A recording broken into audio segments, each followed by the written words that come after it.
Gene also asks, what does it take for long-time published nonfiction writers to make the transition to writing fiction?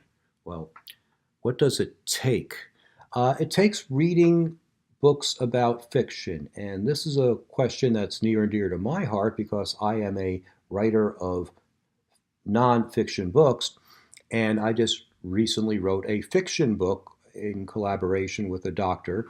It's called Telemedicine Confidential, Keeping Your Family Safe.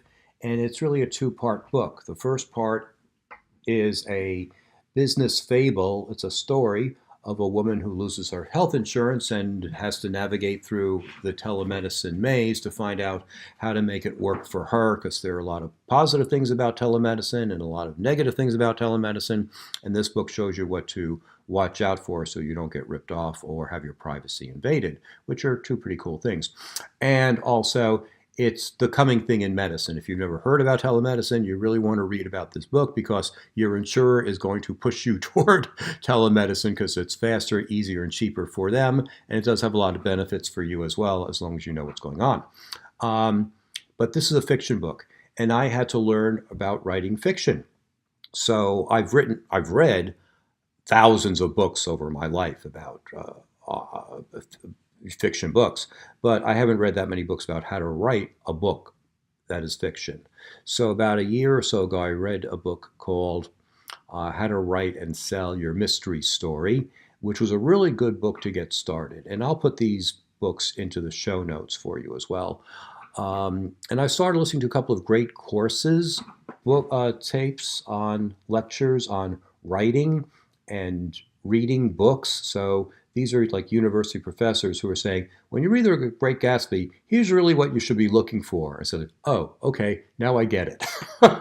And other books like that throughout history. So I'll put several of those books into the show notes as well. I'm currently reading a couple of other books about how to write novels, and there is a trick to it, but there's also a template to it. And I'll include that template in the show notes too, where you have a first act, a second act, a third act, you have rising action, you have falling action. You might remember that from your high school literature days, English days. But now that we're actually writing these books, we're taking it a lot more seriously. So if you've ever read a Tom Clancy novel or a Stephen King novel or a Danielle Steele novel, you'll see that those novels all follow the same kind of format where certain things happen at certain page numbers and certain percentages of books. You read X number of pages and this happens. Read X number more pages and that happens. And things go from bad to worse to horrible to where the protagonist has to finally make a decision to change their ways. Otherwise, the world is going to collapse or their personal world will collapse. And frankly, it's fascinating. And I'm having a lot of fun writing it and doing this. And we, as I said, we wrote Telemedicine Confidential. He liked it so much that he hired me to write another book about Medicare Advantage Confidential. And I'm just starting that, and it's a lot of fun. So thank you for asking that question.